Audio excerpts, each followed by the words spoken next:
What's up YouTube, Capital G here. We're talking about shock troops of the ice barrier, and full disclosure, I got this idea from Maddie's Daddy 12. Like, I was watching a video that he posted this morning, and at first I thought he was kind of like trolling. I was like, whoa, wait a minute.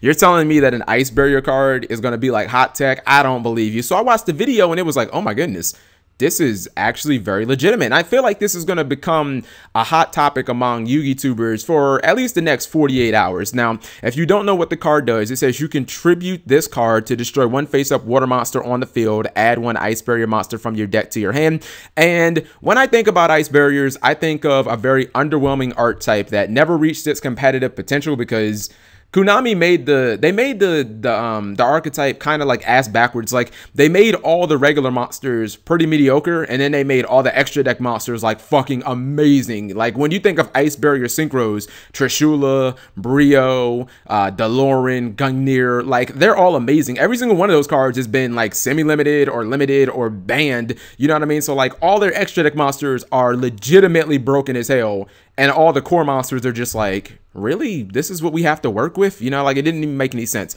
Now, this card is, I think it's a situation where if a card has at least some potential, you can justify it being playable at least in some format. I mean, this game has been going on for 15 years. Eventually, this card was going to be playable, but it's so specific in what it does. It needed a water deck to be at least tier 1, to be probably the best deck in the game. And outside of Mermail, when can you really say that that's happened? Like, Mermail is the only archetype where I can say, okay, it was legitimately the best deck in the game at one point. Even if you look at something like Frog Monarchs, I mean, the frogs were water, but killing the frogs wasn't really that important. And the only monarch that's water is Mobius, and Caius and Ryza were pretty much the bigger threat. So like, this card couldn't really work on that. Now, obviously, you contribute this and you can destroy every single Necros monster because the entire archetype is water. I mean, even the stuff like Dance Princess and the Great Sorcerer, if your opponent happens to have those on the field, like if they have a Dance Princess on the field and you can't kill it or something like that, you could just tribute this and you could blow it up. But the main reason you want to run this card is it is an instant out to the Genlock, which is a problem for a lot of decks. Now, unfortunately, this card isn't searchable by any like practical means, but it is searchable through its own effect. So let's just say, hypothetically, your opponent has a Colossalus. Okay, well, you can normal summon this, you contribute it, you can blow up the Colossalus, and then you go +1, because not only have you gotten rid of the Colossalus, but you do get an additional copy of Shock Trooper. So when your opponent summons that Valk, or they have that Unicorn board next turn, even if they have a Unicorn board this turn, you already have an out to it too. So that means that you pretty much have at least 2 good pops in you. And the fact that you go plus, I mean, that's good because you could be splashing this in a deck like Burning Abyss, as long as you don't have it on field with any other BAs, which means that if your opponent doesn't have any water monsters and you don't have any use for this, okay, well, just discard it for Phoenix from Windblast or Regeki Break or something like that. This card is also going to be important, not just because of the Necros, but because of the new El Shaddai monster coming out. I'm just going to call her Lilith because they changed the name in the TCG and it's all like super, really hard to pronounce. This card is going to be hell for Necros to kill because, I mean, I don't know if people are going to start having to run like Decisive Armor again, but you won't be able to summon any of your Necros monsters because they all require ritual spells. Even if you're in the mirror match, like the Shadow mirror match, you won't be able to, despite the fact that your opponent does control an extra deck monster, i.e. Lilith, you won't be able to use Shadow Fusion. You won't be able to use L Fusion. You won't be able to use Call of the Haunted to bring back like any of your monsters. So it's going to be actually pretty difficult in the Shadow mirror match to get rid of Lilith. You're going to have to rely on monster effects like setting a dragon, setting a Squamata, maybe trying for like a Fearless Player or something like that. The point is, you'll have to jump through hoops to kill this chick, especially if you're running Necros, but you could just run this, you could summon it, you can pop Lilith, and then you can just get another card. So this is a situation where we have a legitimate base for this card to actually shine. And let's include that if you're playing Shadows against Necros, you can easily summon this, you can pop your opponent's Genlock, then you can add another copy to your hand. Guess what? Everybody's thinking, well, what water monsters can we throw in Shadow so that we can actually summon Lilith?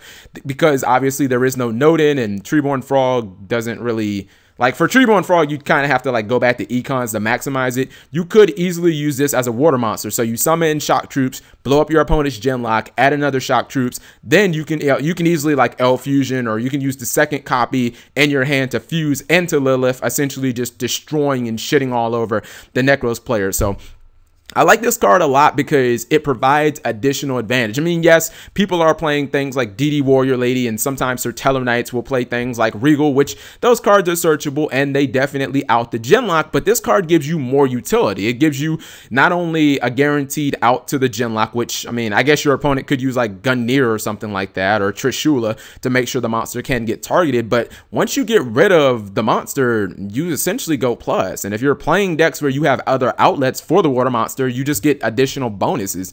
Like, you know, it's gonna be no big deal to just use L Fusion or something like that. Now, there are a couple of things you need to know about shock troops. I actually looked up some of the rulings. For some reason, let's say 2 of your shock troops are in the graveyard and you got to your last shock troop and your opponent has like a Valk on field. You can't actually activate shock troops ability because you have to be able to search another copy of shock troop. But again, that's where using things like L Fusion, that's when using things that have like discard costs come in to additionally help you. So this card could be very good right now, mainly because, again, it's a quick out to this, it's a quick out to this, and if you're playing a deck like Necros or Shadows where you're only running maybe 2, 3, 4 ounce to cards like this and this, I mean, this card is definitely worth a look. Now, it is worth noting that this card, the hype train has been real on this. When I watched Maddie Daddy's 12 video this morning, this card was about 30 cents on TCG Player, and I think there were about 7 listed. I should have bought some at that time, but then when I was looking around 3 p.m. Eastern Standard Time, it was about $2 on TCG Player, and now they're absolutely sold out. So the card in the hype train is definitely real, but if you have some, you can easily, you know, just play them, or you can try and flip them, because the market, I don't even really know what the market is. But let me know what you guys think. Again, this is just an idea. You know, people have always been looking for more outs to Genlock, and now this card, Lilith, it might be like Genlock 2.0 if you summon it against Necros or you summon it against Shadows, and this is definitely a legitimate out. So thank you guys for watching. As always, let me know what you think in the comment section below.